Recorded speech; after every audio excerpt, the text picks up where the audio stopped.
Hello everyone. आज हम 12th class का एक टॉपिक करेंगे और वो है आपका टोटल इंटरनल रिफ्लेक्शन। देखिए, टोटल इंटरनल रिफ्लेक्शन होता क्या है? टोटल इंटरनल रिफ्लेक्शन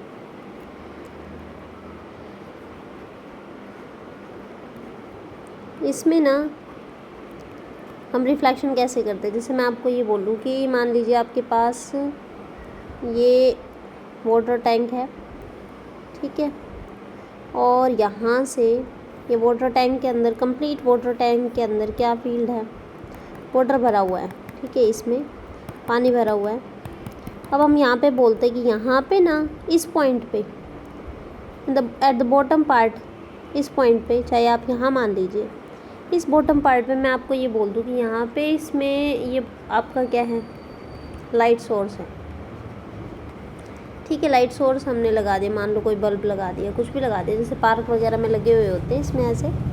तो यहाँ पे ना हम क्या बोलते हैं कि यहाँ से इसकी लाइट जो जाएगी ना ऊपर की तरफ, जो पहली जो लाइट जाएगी, फर्स्ट रे जो जाएगी, वो सीधी निकल जाएगी स्ट्रेट, वो बैंड नहीं करेगी, क्योंकि इस टाइम ना ये जो रे आपकी जा रही है ना स्ट्रेट, यहाँ से आप जो रे लेके जा रहे हो, ये वाली जो रे जा रही है, ये वाली, ये बिल्कुल सीधी जा रही है। कैसे?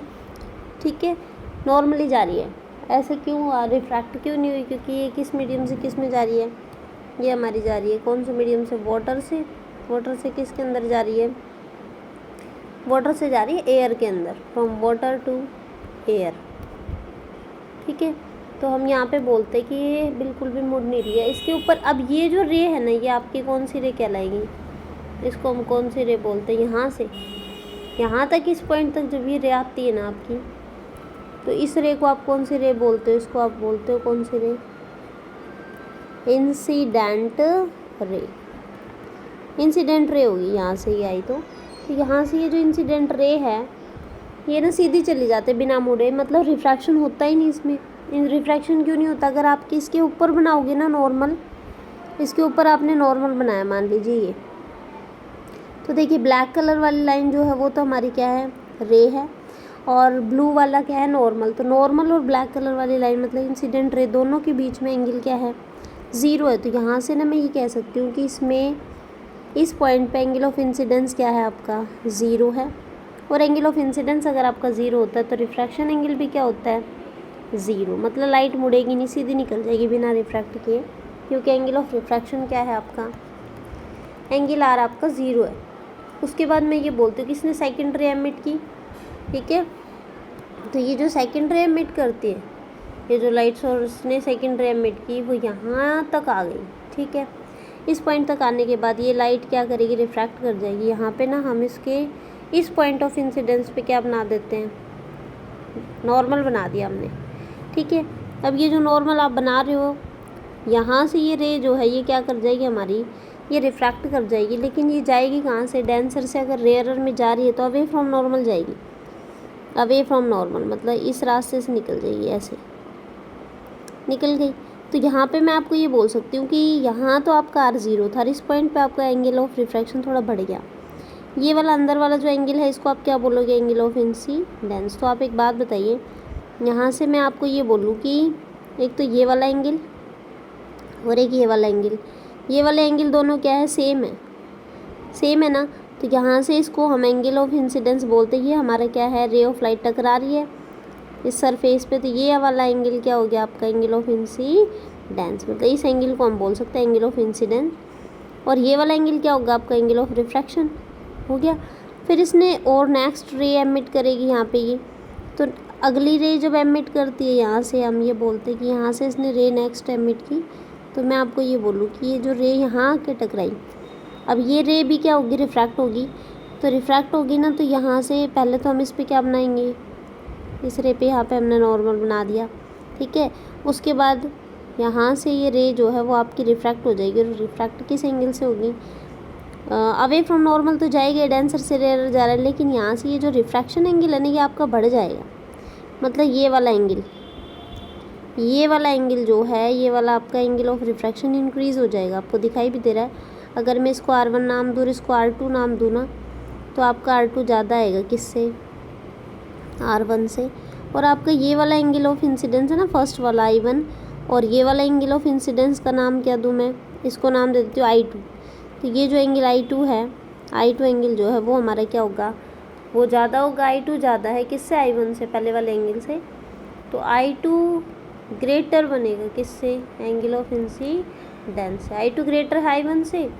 तो यहाँ पे अब थर्ड रे लेंगे, उसमें और भी ज़्यादा बनेगा, मतलब हमारा एंगल जो इंसिडेंस का है ना, जैसे जैसे दूर जाएगा ना वैसे वैसे इंसिडेंस एंगल आपका बढ़ता जाएगा। तो यहाँ पे देखिए, और इसकी वजह से आपका एंगल ऑफ रिफ्रैक्शन भी बढ़ेगा।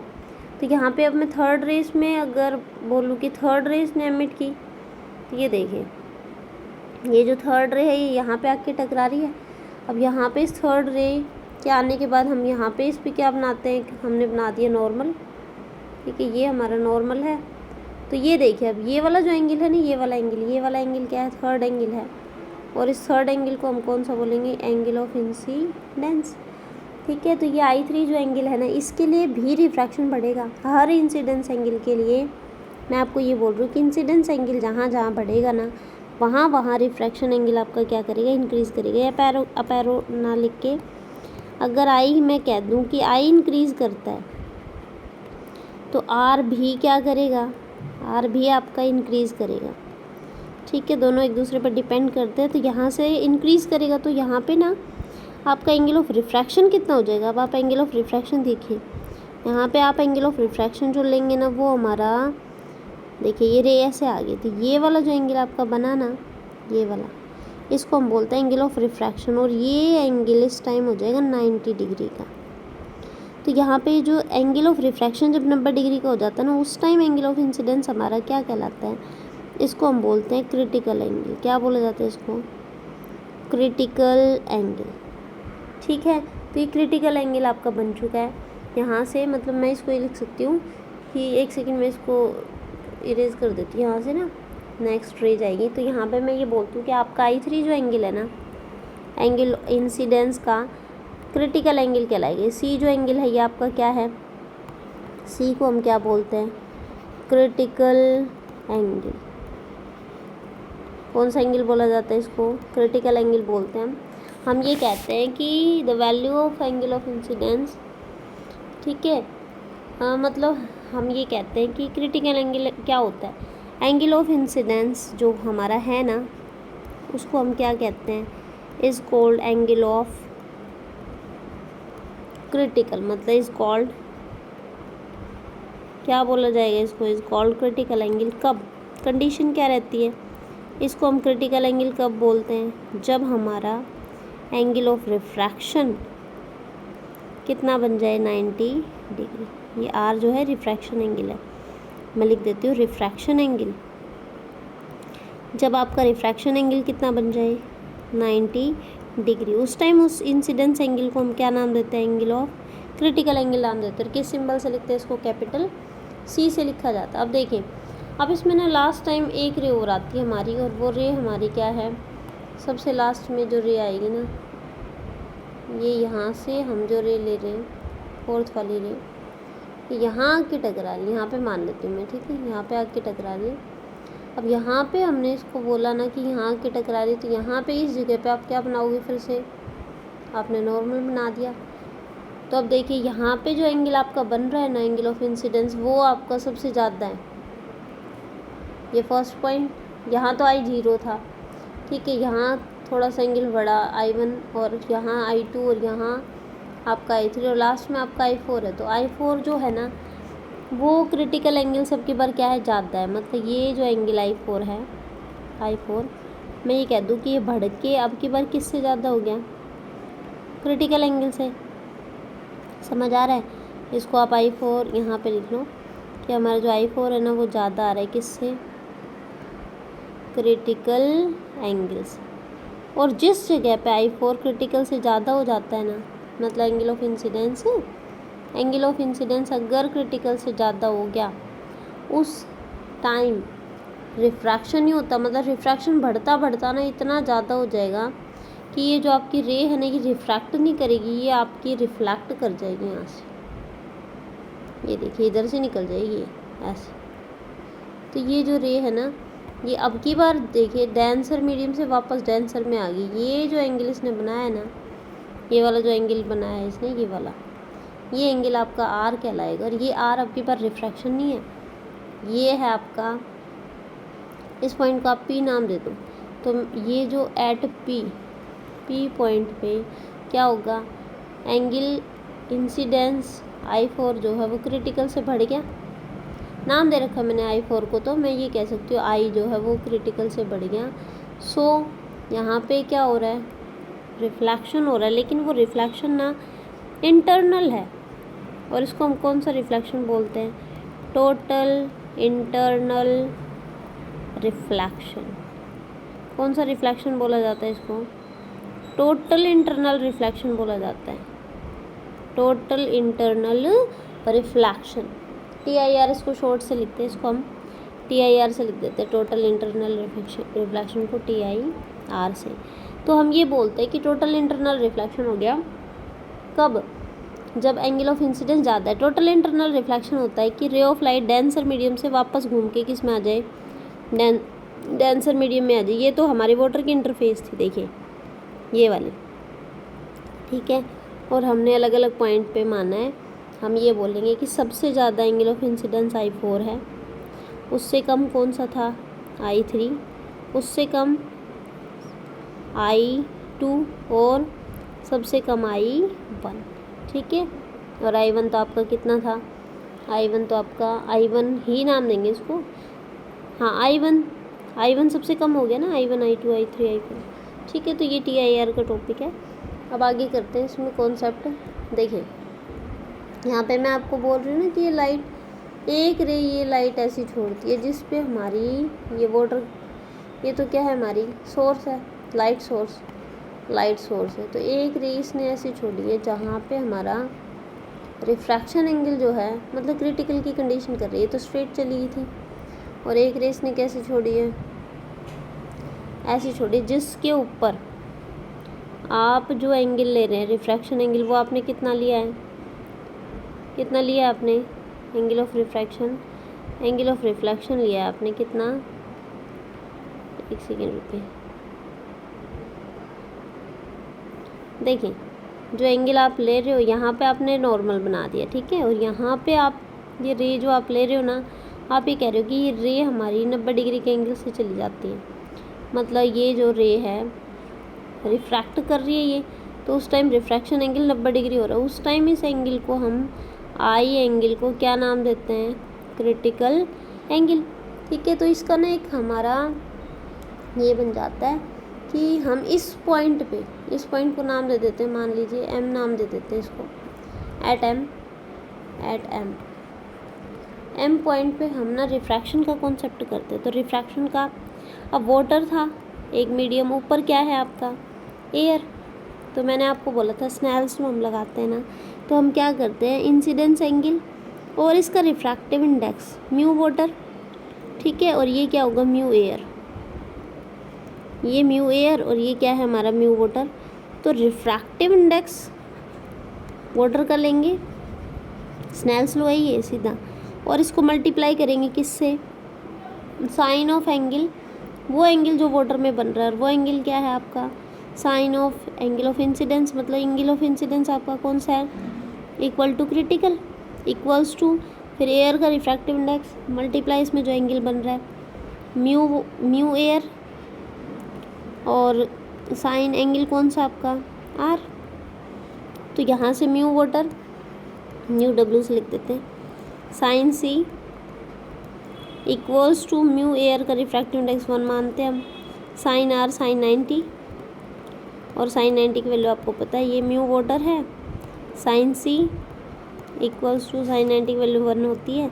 तो साइन सी जो है वो हमारे किसके इक्वल आया, 1/म्यू डब्ल्यू, मतलब वाटर के रिफ्रैक्टिव इंडेक्स के रिवर्स में चले गए। हम ये बोलते हैं कि साइन ऑफ क्रिटिकल एंगल जो है वो 1/म्यू वाटर हो गया, मतलब डेंसर मीडियम से हमारी लाइट जिसमें रेयरर में जा रही है ना, तो डेंसर मीडियम के रिफ्रैक्टिव इंडेक्स के रिवर्स मोड में चलता है कौन, क्रिटिकल एंगल का साइन, ठीक है। तो यहाँ पे हम बोलते हैं अब बात ये आती है कलर वाइज की, कलर्स की। जैसे इसमें मैं आपको ये बोलूँ कि यहाँ से ना साइन सी इक्वल्स टू 1/μ हो गया। वाटर का रिफ्रैक्टिव इंडेक्स म्यू और डब्ल्यू से हम इसको लिख देंगे, म्यू वाटर के इन्वर्स हो गया। तो हम ये बोलते हैं कि जो भी डेंसर मीडियम लेंगे उसके इन्वर्स होगा। अब मैं आपको ये बोलूँ कि जैसे किसी भी कलर का भी मान सकते हो आप, जैसे लाइट के कलर का। यहाँ से ना ये हमने क्या ले रखा है, ये हमने प्रिज्म ले लिया। एक प्रिज्म जो है वो हमारी 3 रेक्टेंगुलर शेप से मिलके बनता है। ये 3 रेक्टेंगुलर सरफेस हैं, फिर एक नीचे रेक्टेंगुलर सरफेस होगी आपकी, ठीक है, और एक हमारी इस तरीके से अटैच रहते हैं ये, और एक रेक्टेंगुलर, अभी मैं रफली बता देती हूँ। उसमें एक रेक्टेंगुलर सरफेस आपकी ये है। इस तरीके की शेप, अलग अलग शेप के आते हैं ये। तो मैं आपको ये बोलती हूँ कि ये प्रिज्म है, ठीक है। तो इसको हम शॉर्ट में कर देते हैं, प्रिज्म को। ट्रायंगुलर शेप प्रिज्म होता है हमारा। तो यहाँ से हम ये बोलते हैं कि जो प्रिज्म आप ले रहे हैं ना, जो प्रिज्म आपने लिया है, यहाँ से प्रिज्म होता है ग्लास की शेप का, ठीक है, ग्लास की शेप का होता है, मतलब ग्लास का बना होता है। और यहाँ से मैं आपको ये बोलूँ कि इस पे ना लाइट आके टकराती है, ठीक है। लाइट आके टकराई, कौन से कलर की लाइट, इसको हम बोलते हैं, 10th में आपने पढ़ा है, वाइट लाइट,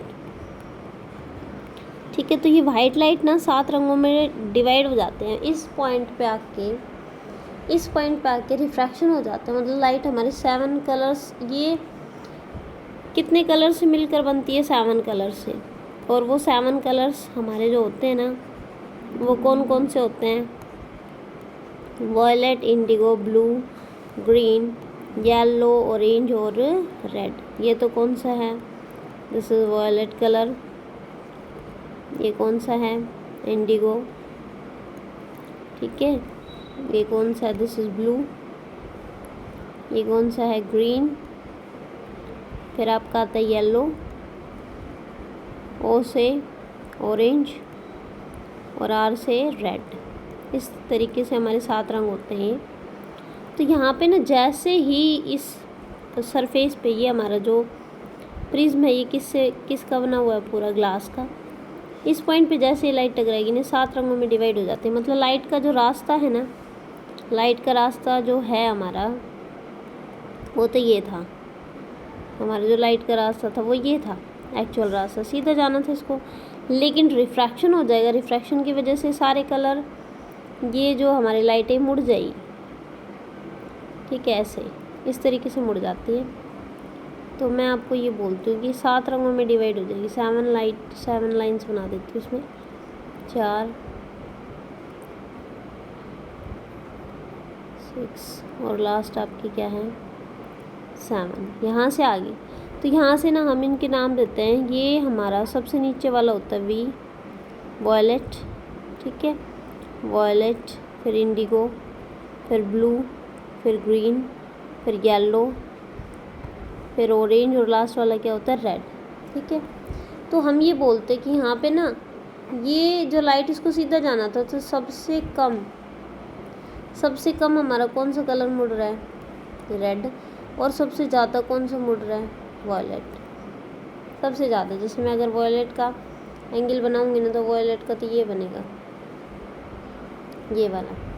तो जो जितना मुड़ता है ना, उसका रिफ्रैक्टिव इंडेक्स उतना ही होता है। तो सबसे ज़्यादा, मैं अगर 2 कलर्स की बात करूं कि वॉयलेट कलर और रेड कलर, इन दोनों में अगर चूज़ किया जाए ना, तो रिफ्रैक्टिव इंडेक्स वॉयलेट कलर का ज़्यादा होगा, किसके कंपेयर में, रिफ्रैक्टिव इंडेक्स रेड कलर के कंपेयर में। क्योंकि रिफ्रैक्टिव इंडेक्स होता है क्या है, बेंडिंग की स्ट्रेंथ। रिफ्रैक्टिव इंडेक्स जो है वो हमारी क्या होती है, बेंडिंग स्ट्रेंथ होती है, मतलब लाइट हमारी कितनी मुड़ रही है, कितने एंगल से मुड़ रही है। तो वॉयलेट ज़्यादा बेंड करेगा रेड से, तो हमारी वॉयलेट की रिफ्रैक्टिव इंडेक्स क्या होगी, ज़्यादा होगी। तो यहाँ से ना अब हमारी क्रिटिकल एंगल तो रिफ्रैक्टिव इंडेक्स से इन्वर्सली है। मतलब मैं ये कह दूँ साइन सी जो है वो हमारा 1/μ है या नहीं, रिवर्स मोड में चलती है।